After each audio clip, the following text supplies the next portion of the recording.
नमस्कार दोस्तों, फिनसर्च पर आपका स्वागत है। आरबीआई की मॉनेटरी पॉलिसी कमेटी यानी एमपीसी की बैठक के मिनट्स शुक्रवार को जारी किए गए। उसमें जो बातें सामने आई, आज हम उनका विश्लेषण करेंगे। साथ ही आरबीआई कैश की कमी से निपटने के लिए 28 फरवरी को 10 अरब डॉलर का फॉरेक्स स्वैप करने वाला है, हम उसकी भी बात करेंगे। और वीडियो के आखिर में हम आपको बताएंगे कि फॉरेक्स स्वैप आखिर होता क्या है। इसलिए अगर आप फॉरेक्स स्वैप के बारे में डिटेल से जानना चाहते हैं तो लास्ट तक जरूर बने रहें। दोस्तों, हमने पिछले कुछ वीडियो में आपको बताया है कि आरबीआई लगातार ऐसी कोशिशें कर रहा है जिनसे कैश लिक्विडिटी बनी रहे और मार्केट में स्थिरता आए। हालांकि अभी उसकी इन कोशिशों का कोई खास असर नज़र नहीं आ रहा है, क्योंकि ट्रंप की टैरिफ नीतियों के कारण पूरे विश्व में अस्थिरता का माहौल है। जब यह माहौल ठंडा होगा तब आरबीआई की इन नीतियों के सकारात्मक प्रभाव सामने आएंगे। तो चलिए पहले आरबीआई की मॉनेटरी पॉलिसी कमेटी यानी एमपीसी की बैठक की प्रमुख बातें हम जान लेते हैं। भारतीय रिजर्व बैंक के गवर्नर संजय मल्होत्रा ने बैठक में कहा कि फरवरी में मौद्रिक नीति समिति यानी एमपीसी की बैठक में रेपो रेट में कटौती का फैसला महंगाई के लक्ष्य के अनुरूप आने और भविष्य की आर्थिक नीतियों को ध्यान में रखते हुए लिया गया था। इस बैठक के मुख्य निष्कर्ष इस प्रकार हैं। आरबीआई का अनुमान है कि वित्त वर्ष 2025-26 और चौथी तिमाही में उपभोक्ता मूल्य सूचकांक यानी सीपीआई 4.2% रहेगा। यह आरबीआई के मीडियन लक्ष्य 4% से थोड़ा ही ज़्यादा है। खरीफ फसल और सर्दियों में सब्जियों की कीमतों में गिरावट और आने वाली बेहतर रबी फसल से खाद्य महंगाई कम होगी, जिससे महंगाई का दबाव कम होगा। रेपो रेट 25 बेसिस पॉइंट घटाकर 6.25% किया गया। यह 5 साल में पहली कटौती है। आरबीआई द्वारा मांग बढ़ाने के लिए यह कदम उठाया गया है। हालांकि वैश्विक वित्तीय बाजारों और व्यापार नीतियों की अनिश्चितताओं पर सतर्क रहने की जरूरत है। एमपीसी के अन्य सदस्यों की राय इस प्रकार थी।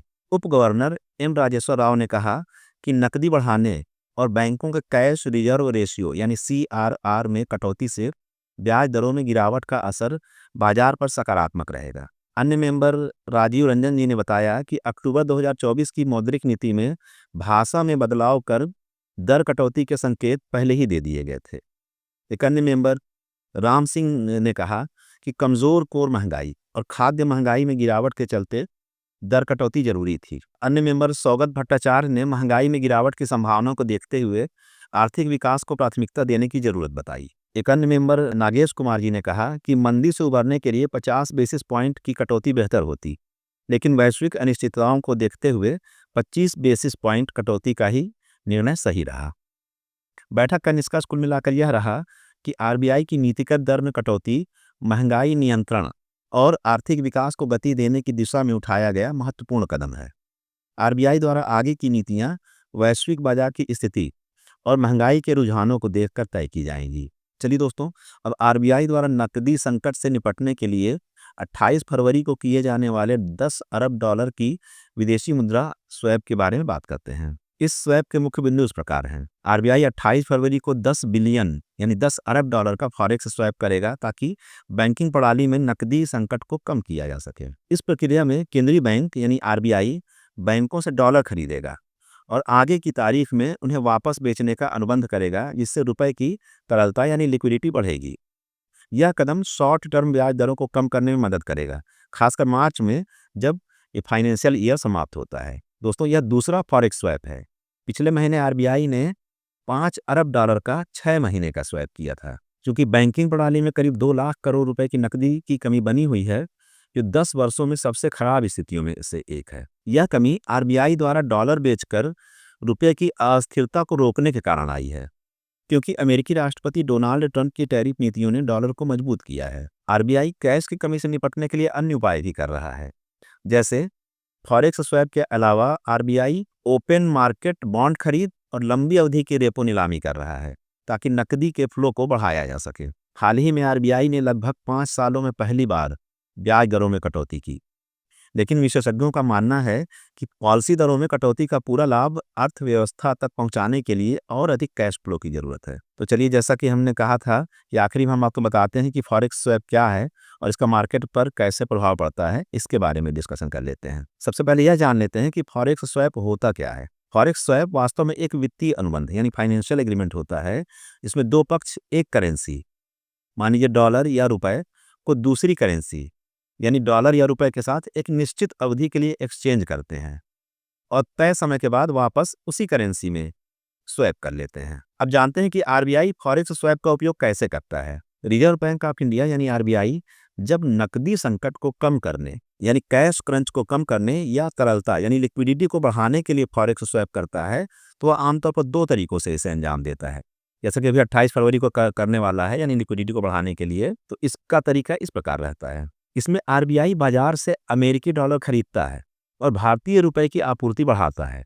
इससे बैंकों और वित्तीय संस्थानों के पास अधिक नकदी उपलब्ध हो जाती है। यह तरीका तब अपनाया जाता है जब सिस्टम में लिक्विडिटी की कमी होती है। अब इसके बाद फिर दोबारा डॉलर रुपया की बिक्री यानी पुनर्खरीद swap, dollar rupee sell buy swap.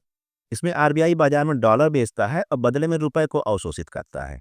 इससे बाजार में मौजूद अतिरिक्त नकदी कम हो जाती है।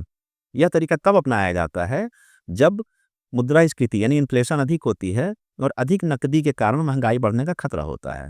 चलिए अब जानते हैं कि फॉरेक्स स्वैप का स्टॉक मार्केट पर कैसे प्रभाव पड़ता है। लिक्विडिटी बढ़ने से शेयर बाजार को फायदा होता है, क्योंकि जब आरबीआई डॉलर खरीद कर रुपए छोड़ता है तो बैंकों और निवेशकों के पास अधिक नकदी आती है। इससे स्टॉक मार्केट में निवेश बढ़ता है और इंडेक्स ऊपर जाता है। और जब लिक्विडिटी कम करना होता है तब क्या होता है, लिक्विडिटी कम होने से शेयर बाजार पर दबाव पड़ता है। जब आरबीआई रुपए को अवशोषित करता है यानी डॉलर को बेचता है तो बाजार में नकदी की कमी हो जाती है। इससे निवेशकों की खरीदारी घट जाती है और स्टॉक मार्केट पर दबाव बन सकता है। रुपए की मजबूती या कमजोरी पर कैसे असर पड़ता है। अब यदि स्वैप के कारण रुपया मजबूत होता है तो विदेशी निवेशकों यानी एफआईआई के लिए भारतीय बाजार महंगा हो सकता है, जिससे वे कम निवेश कर सकते हैं। अगर रुपया कमजोर होता है तो भारतीय कंपनियों के निर्यात में बढ़ोतरी हो सकती है, इससे कुछ सेक्टर जैसे आईटी और फार्मा को लाभ हो सकता है। फॉरेक्स स्वैप से ब्याज दरों पर भी प्रभाव पड़ता है, क्योंकि यदि आरबीआई अधिक नकदी छोड़ता है तो ब्याज दरें कम हो सकती हैं, जिससे कर्ज लेना सस्ता हो जाता है और कंपनियों की ग्रोथ तेज होती है। यानी जो 28 फरवरी को आरबीआई फॉरेक्स स्वैप करने वाला है उससे बाजार में नकदी आएगी, तो इसका प्रभाव ये पड़ सकता है कि ब्याज दरें कम हो सकती हैं, जिससे कर्ज लेना सस्ता हो जाएगा और कंपनियों की ग्रोथ भी बढ़ने की संभावना रहेगी। साथियों, आरबीआई द्वारा किया गया जो फॉरेक्स स्वैप होता है वो देश में मुद्रा की तरलता, ब्याज दर, रुपए के मूल्य और स्टॉक मार्केट की दिशा को प्रभावित कर सकता है, क्योंकि यदि तरलता बढ़ेगी तो शेयर बाजार में तेजी आएगी और लिक्विडिटी घटेगी तो बाजार पर नकारात्मक प्रभाव पड़ सकता है।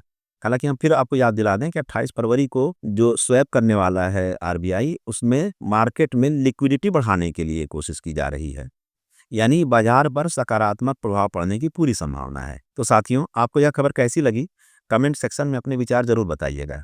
और अगर आपको यह वीडियो पसंद आया हो तो इसे लाइक और शेयर करना न भूलें। इससे हमारे चैनल को आगे आने में बहुत मदद मिलेगी।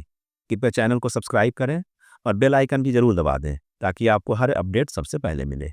धन्यवाद साथियों, नमस्कार, जय Hind. This video is made for educational purpose only. Names and information used in this video are only for educational purposes and should not be considered as investment advice. We do not provide tips or investment advice. Always take advice of your financial advisor before investing. We are not responsible for any kind of profit and loss. Stock market investments are subject to market risks.